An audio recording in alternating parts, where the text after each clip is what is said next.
Hi, I'm Natalie Jill, fat loss expert turned high performance coach. When odds are stacked against us, how do we shift and create everything from nothing? How do we level up when we aren't feeling it yet or we've had a big setback?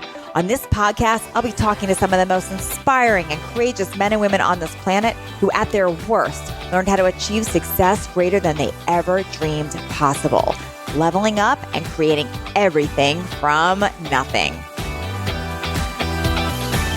After helping corporate giants like Pfizer and Hewlett-Packard generate millions in sales and small personal development companies quickly grow their annual revenue from 6 to 7 figures, Lisa Sasevich was fired from her dream job the night before Christmas Eve. Now, after some soul searching, the queen of sales conversion decided it was time to parlay her talents into her own profits and to help others do the same. She started a home-based business with nothing more than her phone, her laptop, and the stolen hours of the night after her kids were tucked into bed. A few short years later and over 40 million in sales, Lisa has helped over 15,000 clients in 134 countries earn more by doing what they love, all without being pushy or salesy. Lisa's company has been honored to be in the Inc. 500 and named one of Inc. magazine's fastest growing privately held companies 2 years in a row. Lisa's mission? To help women make a difference that they knew or didn't know yet that they were here to make, and to make great money and have fun doing it. Lisa believes that everyone is meant for more. Join in today and learn exactly how Lisa Sasevich leveled up and created everything from nothing. Today, I've got my friend Lisa Sasevich here, and I've been wanting to talk with her for so long on my podcast, and I'm so excited to have her here today. She helps people learn how to make money with what they already know, and wow, how timely for what's going on in the world right now. She's been uber successful in lots of different areas, but Lisa was not always that way. She wasn't just right out of the womb super uber successful in business, I'm assuming. So thanks, Lisa, for being here today. I'm excited to chat with you. Yeah, the timing is so perfect. And gosh, I've been wanting to have this conversation with you for so long. So yay. Yes. Okay, so Lisa, take us back. Like, who were you before you even became an entrepreneur and became so well known in the space of helping other entrepreneurs, especially? Here I was, someone who went on the college path, picked my major fairly early, knew I wanted to do marketing, went through the on-campus interviews, got the corporate job, kind of like did the way I was supposed to do it. And found that, I was pretty easily hireable. I mean, I had some natural skills for marketing and sales. I don't know if that just comes from my Russian Jewish background, and then my whole family kind of, has that kind of outgoingness. But, I found that I would last a couple of years with a company, and then I don't know. I would get antsy.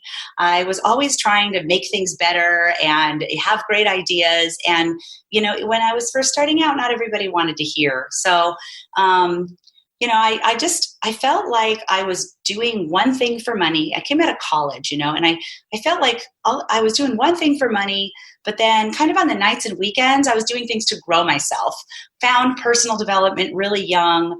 Also loved philanthropy, just like, volunteering and giving where I could. And I just, I don't know, I felt disjointed a lot after when I finally got into my working years. Yeah. Just felt like I was living separate lives. The life of the thing I did to make money, and then the life of the things that like made my heart sing. Yeah. So many people listening, especially if there's somebody that is in a corporate job or they're in something just to earn a living, like that's what they're doing. They could be rolling their eyes like, well, okay, I got it. But you weren't living in your passion, but you were making a good living or whatever. How were you navigating through that conversation? Because did it feel at all like, wow, I shouldn't even be thinking about wanting to do my passion, or I should be grateful for this? What was the conversation you were having around that? Yeah, I kept going. I mean, I didn't really think I needed to do anything about it, but it was starting to bubble up in me. It was just something that I was like, the more I started to get in touch with, God, I really love doing personal growth stuff. I love contributing. The more like the day-to-day just felt like, is this what I'm going to be doing for the rest of my life? I mean, I was not far out of college and thinking, 50, 60 years. Like, is this it? So yeah, I was thinking all those things, but not doing a lot about it. Yeah. So what was the turning point? What made you actually take that leap of faith? So the more I started to do like workshops and seminars, that I was growing myself, the more I started to realize, like, wow, when I introduce people to these workshops and seminars, if they have a good experience, they usually are going to do them and it's going to change their life. And if they have a bad experience of being introduced, they'll probably like never do it. And I started to actually kind of contribute, just volunteering my time at the different seminars and workshops I loved, with how can we get people to say yes, to come, to check it out and have a good experience. And the more I did that, the more I was successful at that. And I started to realize that I had a gift for really being able to contribute, being able to communicate something that wasn't tangible. Like in my job, I was working for Hewlett-Packard at first. Then I went on to work for Pfizer, pharmaceuticals. We were selling tangible items, printers, or, I was actually on the Viagra launch team for Pfizer. Oh my gosh, that's funny. A lot of people don't know that. But, so we were selling things you could buy. Yeah. Over in the world of personal development, what I realized is we were selling intangibles.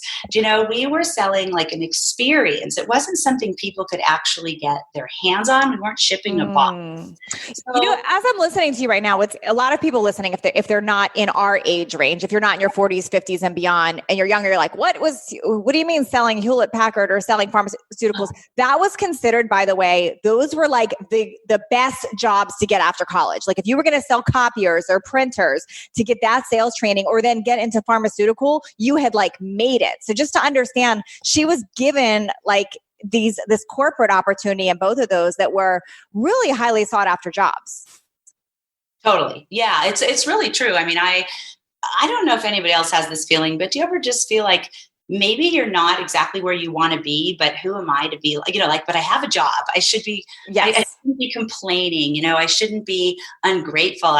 So many people like right now are being laid off and struggling. So the idea of being dissatisfied in any way, if you're working at all, it might seem like ungrateful, a thought you have, but that you can't admit out loud. And totally. I felt that way a lot because I beat out a lot of people to get the job on the Viagra launch team for Pfizer. It sounds so funny. I beat out a lot of people to get the Viagra job. I know.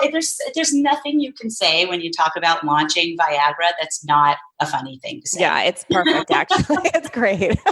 I know. I used to sell dental implants, Lisa, for years. And I used to just have fun with people. They'd say, what do you do? And I'd say, I sell implants. And I just would not say anything else. And it was just, everybody assumed I sold boobs. Said, right? Yes. Right. But they were dental, not as exciting. Or I remember we had buttons at one time that said, ask me about my implants. And I literally wore that button. I mean, what the heck? Oh, like full circle moments. So what was this pivot? So you start realizing you're seeing that there's a need. How did that happen? And a lot of times I think that we do get that feeling. In fact, in my new book, it's called Meant for More. This is the feeling I'm talking about. As I ended up writing about it, that feeling that there is something more, but a lot of times we suppress it. I definitely was having that feeling at that time because we think we should be grateful for what we already have. Yeah. Or we don't totally understand what would be the steps to take with that feeling anyway. So we just kind of let it lie there, push it down. So I started, just kind of on my extra, my nights and weekends, exploring with, what do you say if you want to help people, but it's in a tangible way. You're not shipping a product, right? How do you help people? And then it sort of grew, how can you communicate about help you could give people the way that these personal development seminars would help people? I sort of had to start tinkering and figuring out if you're not shipping a box, how do you communicate something that is intangible? Now, when you were doing that, Lisa, this was really before entrepreneurial lifestyle was really as popular as it is now. I mean, it's everybody knows entrepreneurs now, but when you were doing this was new. Did you have any role models in your life? How were you learning that was even a thing or a possibility or an option? Well, actually, I mean, I ended up finding role models through personal development, right? And there were people in courses that were a little bit older than me and entrepreneurial, and then just also watching the owners of the companies themselves. So I did start to get a peek that, oh, there are people that are making a difference and making money doing it.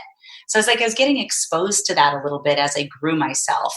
And what happened for me is I actually contributed so much to this one company that was teaching relationship work.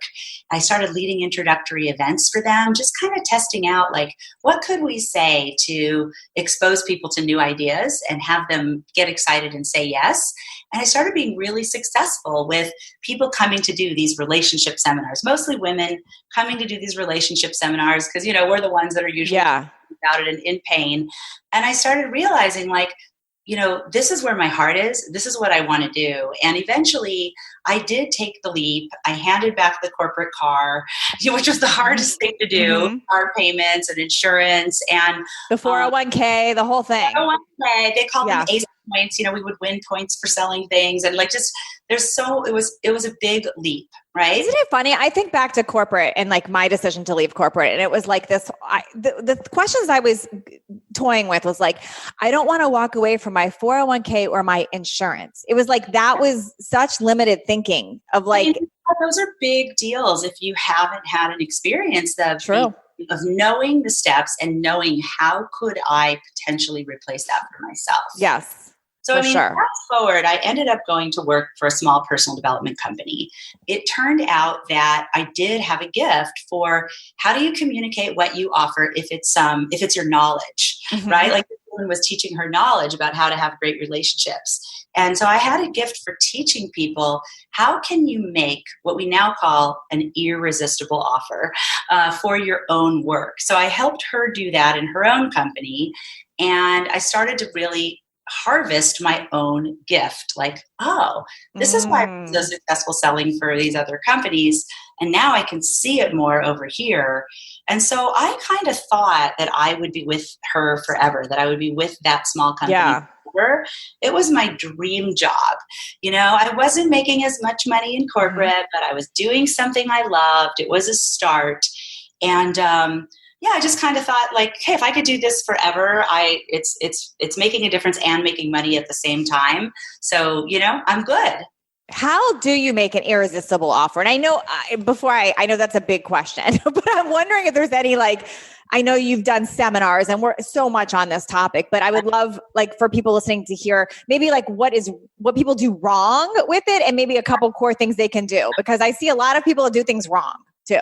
Well, let me reference a little starting place for people. Sure. I shared a little bit earlier, and I just kind of want to share with you. We launched our book last week called Meant for More. And I'm super, super proud to say, number one, it was my birthday. It was my 52nd birthday. Happy birthday. 2 births in a week. So Meant for More came out, on Amazon and Barnes and Noble and everywhere. And then the next day was my birthday. So it was like I gave birth and then I had my birthday. I'm feeling a lot lighter today, as you can imagine. Yeah. And we hit number 1 in new release. So incredible. Reading it and loving it. And I'm bringing it up right now because you asked about the irresistible offer, and they sort of go together. I want to give people a place where, I'm saying they can find out more. So Meant for More, the tagline of the book is the proven formula of how to turn your knowledge into profit. Okay. And I'm bringing this up now because we are in this time where a lot of us have a chance to rethink things. We have a chance to regroup. In fact, I think, at the time you and I are having this conversation, we're still in quarantine, right? Yeah. And, for some of us, it's a chance to say, I am doing this thing, it's paying the bills, but it's not really my heart's desire. It's like I don't see myself doing it for another 10 years or I don't see it as a path to ever set myself financially free, or give myself time freedom. So this is a good time, I'm finding, for a lot of people to kind of take a personal inventory to see what you might have that might become what you're talking about, Natalie, is an irresistible offer to the world. In fact, what I've really come to see over, the last 10 years of supporting people who took what they already knew, took their life experience, their school of hard knocks, that stuff that's like a punch in the gut when it happens to you. Sure. You'd never want it to happen, but then you learned something, right? You overcame it. You grew. And so many of us are sitting on things like that we have overcome that we could help other people with. What's cool, Lisa? You just said that. You just mentioned that. And so many people I know listening don't believe if they have that. So what makes the difference between someone who has that confidence to say, I've got that? Because I believe everybody has that somewhere. And or so many people stopping and second guessing and saying, well, I don't have anything that others that want. Because I come across someone like you or any of my successful entrepreneur friends, and they all have that confidence. They believe in themselves. They believe in their knowledge, but so many people don't. Yeah. Well, that's why I wanted to kind of reel back before we got into like the technicals of making an offer is, meant for more is about what would you offer, right? Mm-hmm. And how do you gain the confidence to really believe that what you would offer has value? So what I did is I looked back at the, over 15,000 people that have now become entrepreneurs using our work. And I said, what were the steps that they used to really claim their own value, find it, believe that it was valuable, and then turn it into an offer? And I came up with, what I call the meant for more formula. Okay. And it's a journey. It's a meant for more journey, really. And, it starts with acknowledging that there is a feeling inside you that keeps bubbling up. It won't go away. It may bubble up every day or every 6 months or just a few, but there's something inside all of us that we want to make a difference. It's totally. And there's different levels of letting yourself feel it. And a lot of times we don't have that confidence. We don't let ourselves feel it because we don't know what to do with it. Yes. Part of, what the answer to the question you just asked me is like knowing the steps to take, oh, there's that feeling, but I don't know what to do with it. So I'm just going to keep going with life. But if you, in Meant for More, what people are finding is they start reading the book and the feeling comes up and they're like, oh, I have a plan. I do know the first step to take. I know what I could do with this feeling. I know how I could unwrap it. I know how I could take it as breadcrumbs to follow to see what is inside me. You're such a great example. I mean, you have taken your own life journey, your own experience, and didn't just hold it up for yourself to make you a better person or more fit or more healthy, or more supportive. You went, you followed it, and you unpacked it, and now you're sharing it with others. And you've done exactly what we're talking about. You've turned your knowledge into helping people and into profit. Thank you. I've done that over and over again. I'll tell you, my personal business evolves all the time based on what I'm going through. And I see that work with entrepreneur friends, but I know, and it sounds like a lot of this is actually in your book and why everyone needs to go get your book so they can figure this out. But I don't know anyone that doesn't have a passion within them. I believe everybody is meant for more. And I also believe that what's going on in the world right now is one big, huge wake up call for people to, okay, here's your time, here's your chaos, here's the stress, here's all the things. So now you get to figure out what it is that you're meant for. I mean, gosh, your book couldn't be at a better time right now. Crazy. I mean, we've your amazing story about surrender, right? And how it was just all so divine. I mean, in my case, I actually wrote this book a year ago. That's so crazy. I had this, my kids both turned teens. I have a 13-year-old daughter and a 16-year-old son. And I got this big sign from the universe that I needed to take some white space. And I went to my publisher, Hay House, who is the top personal development publisher, on the planet. I'm so honored to be with them. And I said, look, I know this is crazy, but I would like to push the book out a year. I'm on my own Meant for More journey, and I feel like I'm going to have better sharing in a year. And then here we are now, a year to the date. And there could not be a better time. I agree with you, what you just said, that and I want everybody here with us to hear this, really let this in, okay? I really know, and look, I've supported entrepreneurs in 134 countries. I've done over $40 million of sales from It's home. incredible, Lisa. Right? That's just like unbelievable to me even. And here's what I know from all that experience, okay? I know that every single person here is sitting on a gold mine. I know it. I know it like you just shared, you know it. Every single person here is sitting on a gold mine. Now, have you figured out what the gold is yet? Maybe not, right? Maybe you didn't know the steps. How do I start figuring out what is the gold mine I'm sitting on, Lisa? And the only difference between the people who are going to mine that gold and the ones who are going to roll their eyes and say, well, everybody but me, is a decision. Yeah. It's a decision to say, okay, today was a divine appointment. I'm hearing from this woman I may have never heard of before, Lisa Sasevich. She's talking about Meant for More. She's telling me I'm sitting on a gold mine. Am I willing to give it a shot? Am I willing to just walk down the Meant for More formula and just take the steps to find out what is the gold I'm sitting on? Yeah. So, okay. So I think tools to help you, or if this is not something you invent the wheel, I'll make sure before we finish that you know exactly how to get the tools, where to get the tools, they're just right here for you. So just listening to you, I'm pretty sure I know 3 things that are in your formula. It has to be. If they're not, if they're not in there, they need to be, because this is so evident every time I talk to you. Every single time I talk to you, I feel this with you. One, you're very vision oriented as far as where you believe people can head. And I think you're amazing at creating a vision for people, or allowing them to have a vision. 2, you have a strong belief in others. So you believing in them makes people comfortable with you. And then 3, certainty. You've got so much certainty around it. So I don't know if those 3 things are part of your formula, but I'm like, I wrote them down as you were talking, because I'm like, every time I talk with you, I see those 3 things.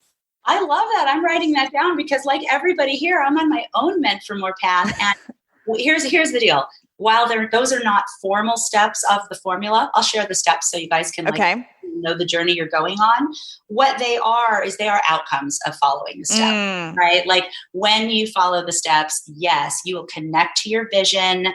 You will see the belief. This is a little twist. Yeah. You see the belief that others have in you that you may not have yet grounded for yourself. And I can't even read my writing. I forgot. Certainty. Yeah. I mean, it comes from knowing the steps. A lot of people pray and say, God, please, I need a plan, right? Or whatever your orientation is, and what I found with Meant for More, and now that people have the book and they're reading to it and they're listening to it and we're getting the feedback, they're saying it was sort of like the plan came. This is the plan. Like you have the feeling, but you don't have the plan. I think another group of folks that we're helping a lot right now, and if this is you, divine appointment, is people who have been after their passion for a while, but it's been eluding them. So they've been on I want to find my passion. I want to find my purpose. I'm doing courses. I'm reading books. Can't find it. They are finding, what we're seeing is that the Meant for More journey, it's almost saying hey gal, stop for a minute on working on your passion or your purpose. Because if it didn't get you there yet, just pause. And let's take the side door and find out your unique value. Let's take the side door and see what you and all your life experience, your formal education and your school of hard knocks, let's see what it uniquely designed you for. And when you find that, we call it your unique value. It's one of the early steps in the Meant for More formula. When you discover your unique value, you suddenly might find that all of a sudden you read smack on into your passion or your purpose. So it's kind of been this side door for people that are like, oh my God, it popped open so fast. I've been searching for 5 years and in pain, not connected to it. And then I looked from this other door called my unique value, and I'm standing right in front of it. So that's what's really, really got me excited for enjoying the Meant for More. So I have 2 specific questions for you, and I don't want to forget them. So I'm going to bring them both up now, and then you can answer. I want to know for sure the formal steps, so what those are. But also, there's a lot of people listening that think, okay, awesome hearing you, but what if? What if I don't have the finances? Or what if I've got 10 kids at home? Or what if there's all this what if? So if you could talk a little bit about that, because I know your life has not always been a perfect bed of roses either. You've had struggles and you've still lived this message. Well, the part I didn't share with you, and I think this will address a lot of the what ifs, is that I leave corporate and I'm working in this small personal development company, and I think I'm going to be there forever, and I go on and I get married and I have my son, Elijah, and, I'm still there. I was there 6 years. So I had my son while I was there. Then he's 3 and I get pregnant with my daughter. So here I am, right? I've got a newborn on the way. I've got a 3-year-old. And did I forget to mention that my then husband was also in residency studying to become a surgeon. So he's, never home. We're moving every 2 years, living in a town where we don't know anyone. Oh, and remember, this is over 10 years ago. It's the recession hits. It's just like right now. Like people are losing their finances, losing their job. Again, I don't have 10 kids, but I've got a newborn and a 3-year-old. And we're in a town I don't know anyone. We're sharing the car. And I get a phone call the night before Christmas Eve that I have been fired from my dream job. And why? Why did you know this was coming? Was it the recession? What was? In fact, I had even been assured that I was secure there. And, this was my punch in the gut. This was my moment of dark night of the soul. I don't even know that I would have chosen to get pregnant with my second child had I had any thought that I could be in a town where I don't know anyone. I mean, thank God I did, right? Looking back, but it's I had, so there's a lot about what's going on right now that feels very familiar to me, to get fired in the middle of the recession with a new baby on the way and, and all of that. So, when you ask what if, what if I feel like I was sitting right there. And when I looked back in my own rearview mirror, the steps in Meant for More were my ladder of how I climbed my way out of that. So, the first thing that I had to do, and this is the first step in the formula, is I had to, the chapter is called Make Peace with Sales. The chapter is about the first person that you have to sell is yourself, right? It's realizing that I had value, realizing that I had worth, realizing that there was something I was doing with the other companies I worked for, and that company that they kept growing and that I was contributing. And so there's exercises, there are stories, there are very tangible. I know people say you have value, and it's well, great, thanks, but what do I do? So Meant for More is not a passive read. It's having your hand held through the exact steps to be how do I make peace with sales? How do I claim my own value? How do I even know what is valuable about me? So we take you through a series of questions and steps and exercises, and that couples very closely with the second step. So there's sort of claiming your own value and then discovering what your unique value is. It's what is the thing that you bring to the table wherever you go that's unique from other people? And you help with this in the book. You actually help people figure that part out, because that's the thing so many get stuck on. Exactly. It's a fun exploration. In fact, there are 5 different very specific exercises. I'm going to give you guys a place to start right now. It's one of the things when we talk about discovering your unique value is, and everybody can start this right now. You want to start taking inventory about what are some areas that are easy for you, but hard for other people. We all have these areas in life that they're you look over and it's obvious to you, but other people look over and it's not obvious to them. Or you handle something like second nature, but it baffles other people, right? In my case, I'm unique in this. I was just always that person that was so comfortable getting out there and inviting you, making my offer. Hey, Natalie, you should get this. You should sign up for this, buy this. Hey, I'm selling Girl Scout cookies. Do you want to buy some? I mean, at a very young age. It's just I never had resistance to making an offer. Yeah. And yet the rest of the world is yeah. So that was my easy for me, hard for others. That makes sense. So for those of you listening, what I'm picking up on is you might not believe you have this thing because it's so second nature to you. So it might, I would imagine, involve asking friends or your spouse, like asking others, hey, what do you see in me that it seems effortless and amazing that you struggle with? Because like you said, like, I think I have skills like that too, but they're so second nature to me. I don't look at them as marketable skills or like, that's just part of me. Exactly. And in fact, that's the second exercise is, oh, wow. Yeah, you're right on track here because you've been through this. You discovered your unique value, and it's a journey, right? We're always looking and seeing it at a next level. So even people listening who are already, I'm in my thing already. You go through the discover your unique value steps, and you'll see the next cut and sure. next cut. So, but what you're alluding to, the second exercise of the 5, is look for places where people are always wanting to, well, here's how it sounds. They go, hey, Natalie, can I just have 5 minutes of your time? I pick your brain? Pick your brain. You got it. But where are people always wanting to pick your brain? And it'll seem very like innocent. You go to coffee, they're picking your brain, but it's kind of over and over. You've heard it, your whole life, or you've heard it ever since, XYZ happened. Maybe you lost 20 pounds and kept it off, and everybody wants to pick your brain about how you did it.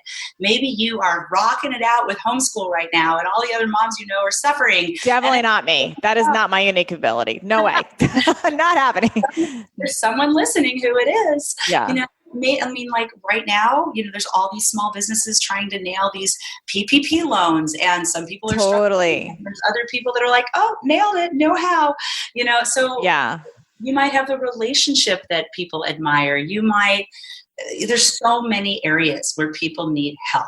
So good. Exercises, we walk you through a series of steps to start to pick your brain about where people want to pick your brain and to start to notice. And it's just what you said, Natalie, like it's almost like asking other people, what do you see in me? But you don't even need to ask, because trust me, in your area of your unique value, it's already happening. Totally. That makes so much sense. Yeah. So see, everybody, that's the hardest thing that you've been stressed about. And it's not even that hard. It's simple. It's simple. And what better time than right now to be doing this? Oh, totally. I mean, this is the kind of work, and you'll appreciate this because of the field you're in, right? And you ever get exposed to like a question that changes your life? Of course. You're like, oh my God, that question just changed my life. So years back, I was sitting with an early mentor of mine at lunch. And I always noticed, like, whatever she ordered, I loved it. And whatever I ordered, I felt like it was good, but I was like, didn't feel good later. And I didn't have energy later. And I asked her, I'm like, I just want you to order for me all the time. Like, what is it you are asking yourself when you look at the menu? And she said, I'm glad you asked that, because there is something specific. She said, when I look at the menu, I ask myself, what will I be happy to have eaten? Oh, I've never asked myself that question. That's right? And I was like, that's so funny, because when I look at the menu, I say, what do I want right now? What would be the best, most tasty thing right now? And she goes, yeah, it's an interesting question, right? Because if you look and you say, what do I want right now? You're going to get a certain choice. But if you ask, what will I be happy to have eaten? Then you're going to get a different choice. And so I just changed the question when I looked at the, and I always love what I get, and I always feel good later. So, but where it changed my life is looking at life. You could be sitting here in quarantine right now going, what would I be happy to do right now? And we would like hit the fridge again, or watch another movie of Netflix, or stay in bed, or, or go for a run, or whatever it is, right? Like, there's a lot of things you could do. But imagine if you asked yourself this question. You stood, 3 weeks out, 3 months out, whenever you think the end of quarantine will be. Stand 3 weeks out. Right? Like, you're here now, but you think, imagine yourself 3 weeks out and say to yourself, what will I be happy to have done? How will I be happy to have grown? And when you ask the question from the future, kind of like, what will I be happy to have eaten? You're going to get different ideas about how to spend each day. and each hour. And so I feel like, what I'm offering with Meant for More that makes me so excited that it's out now instead of a year ago is if you stand and say, how will I be happy to have grown? You will be so happy to have grown to figure out what is the gold mine you're sitting on. You will be so happy to have grown knowing your unique value. You will be so happy to have grown owning and claiming your worth. And the question you originally asked me, you will be so happy that you went through the steps and you learned how to make an offer that was irresistible, an offer of your own knowledge, your own help, your own service, your own expertise, that you learned what's the structure so that I can invite pursuit, that people will thank me for what I offer. I love that you just shared that. It's funny because I talk to many people over the years that will say, Natalie, you're so good at sales, but I could never sell. And I always think, but I don't actually sell. I never feel like I'm selling. What I always feel like I'm doing is I'm listening to people and I'm sharing solutions. And that to me feels very good. There's a very good feeling around helping somebody because I've listened to them. I understand what they're struggling with or dealing with, and I'm offering a solution. So to me, it feels helpful versus like I'm taking something, right? And I think that this conversation is important because if somebody has this story around, I hate sales or I can't sell myself, like this is even more important to understand what you teach in your book and what you teach, because when you realize you actually have a gift and something that you can knowledge that would help others, you can change your whole story around that. And it becomes not about you taking something or being salesy. It becomes about you helping. Totally. I mean, simply put, if you really uncover that you've got a gift to help people, and we all do, right? So I can't wait to find, each person to find their own. You will come to see that it's a disservice not to share the gift. It's a disservice not to make an invitation, not to make your offer. And when you follow the steps in Meant for More and you put the offer together in a way that, like Natalie said, you're really listening to people and you're really coming to the table with what they would thank you for, it feels good. You won't feel the old model of selling is like overcoming objections. You're sort of like have to conquer someone. An irresistible offer, you don't even need to ever learn how to sell. It's really what I like to call invite pursuit. You're saying, hey, this is what I have to help. And the right people will be like leaning in and thanking you. So all the steps of, from claiming your value to discovering your unique gift to turning that gift into an offer, they're all part of the formula, and that you really could change the rest of your life. You could look back on the quarantine and be happy you have made the steps. That it's not just about what are we going to do during quarantine. It's like, what could we do now that I have forever? Forever. So Lisa, do you feel that that anyone could benefit? Like even if they're financially struggling right now, or do you think that anyone could take this tool and create no matter what their situation is? 100%. And, I say it because of all of our years of experience of helping people. Like, you guys are not my test rats. Like I said, we have over 15,000 clients and in 134 countries. So this isn't even specific to the US, speaking all different languages that have followed these steps and really learned, what are the gifts they bring. And how can I create an income source? Some of you might be looking for a side hustle. It might be a great time to create it. Mm-hmm. Others of you, maybe like I know people that are buying the book right now are buying two because they're like, there's one for me. Yeah. And there's one for my college student that's home right now, and looking for a complete new opportunity. My daughter's 13. If you guys go over to, you can find me on any social channel at Lisa Sasevich. So at Lisa Sasevich on our Facebook page, for the first time in 10 years, my daughter stood right here next to me and she went live with me on Facebook. I honestly did not know what she was going to say, but she had picked up the book. It had just come in the mail and she read the first chapter about making peace with sales.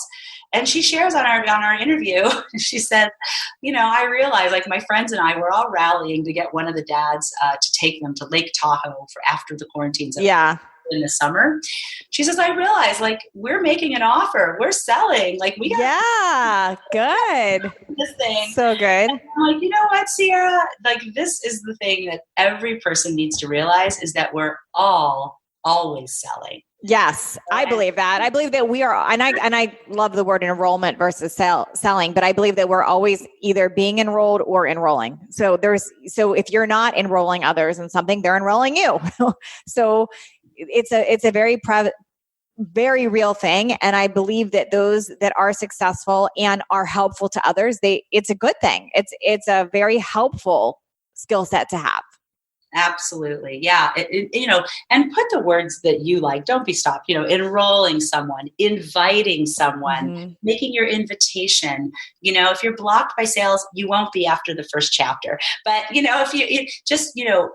there's, whenever you want to influence a decision, even if it's you're getting your own kids to make a good choice for themselves, having this tool, and you'll love the stories in the book and all the different ways that people are using it. You'll see, you read the stories and you're like, oh, I could do that. I could do that. I never thought of that. And it just opens up everything. It so makes good. Possible for you. Yeah, this was super helpful. I have not read the book yet, but I'm ordering it the second we're done with this interview. Now I need to read it. And in fact, I'll probably get a few copies so I can give them out as well. So if you haven't done it, while you're listening, make sure you get this. It's available everywhere books are sold. You mentioned Barnes & Noble, Amazon. And then Lisa, you said you had a gift or an audio. Tell people where they should go. Well, this is the really cool thing is usually when books come out, you can only buy the physical book. And then about a month later, the audiobook comes out. And I'm an audiobook listener. I love to listen as I run and things. Well, because of quarantine and us kind of not knowing, would they be shipping? Would they not? My publisher, Hay House, I asked them, hey, I want to do something that's never been done, but I think if we're ever going to try it, it's right now. This is what I call an irresistible offer. When people buy the physical copy right now, if they come to my website, which you can go to lisasasevich.com, hit the Meant for More tab and enter your order number, would you allow me, publisher, to give them the audiobook? So literally you could be hearing this interview now. You could go get your physical copy on Amazon, Barnes & Noble, whatever your favorite bookseller is. Go to lisasasevich.com, hit the Meant for More tab, enter your order number, and you will get the audiobook free today. Terrific. The books are shipping. They are in stock, so that's good. But they keep selling out, so you never know. You might want to get 2 or 3 right off the chute because you're going to want to share it with someone you love. And then make sure to come on over and enter your order number, your name, and your email. We will send you access to, so watch your email.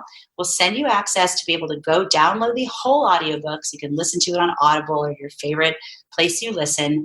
And then the other thing I'm doing right now, just to support you and being happy with what you did during this time, is you're also going to get $1,000 of complimentary training with me. Oh, wow. That's great. It's going to include a course that we were going to sell. There's a $500 program. This is kind of like the COVID special. We're giving it to you now. It's called Discover Your Unique Value. So it takes you through these exercises of how to figure out what is your gift. What is it that the gold mine you're sitting on? And it's also going to be coming with a 30-day Facebook support challenge where I'll be doing live calls and trainings. You can come and ask me questions. So I really, really want to support you in your Meant for More journey. You're on it already, whether you like it or not. Y'all don't even realize how good of an offer this is because Lisa very seldom works with individual clients. And when she does, she charges pretty much what your annual salary might be. So this is a really, really good offer to be able to have access to her, answering questions in her group, all of that. So highly suggest you take her up on that offer. Yeah, definitely, grab the book, make your way on over. You've got to hit the go to lisasasevich.com, hit the Meant for More tab. You have to scroll down and you'll see the little form to put your name, put your email, and then check your email. That's where we give you the code to get on into our Online Business Academy. Come in. You'll love all the people that you meet. Everybody is in the place of, hey, let's love the growth that we had during this time. Super positive place to be. And you're going to unwrap a gift that you're going to have for the rest of your life. So awesome. I'll put all this in the show notes too. So if you need to come back to it later, if they're listening right now, I'll have all this in the show notes. Thank you so much, Lisa, for being here today and talking with my audience. Really enjoyed the conversation. Thank you. You're such a great example of someone on the Meant for More journey who's making a huge difference. So I think they're so smart to be here and happy to be able to contribute today. Thanks, Lisa. Thanks for leveling up with us today. Please share this episode if you found it helpful so others can join in. And don't forget to hit that subscribe so you don't miss out on future shows. And if you would leave me a 5-star review, I appreciate those so much. I read all of them, and it's how I know that I'm giving you information that you find valuable. And come interact with me over on Instagram at NatalieJillFit. I read all the direct messages and comments over there. Make it a great day, creating everything from nothing.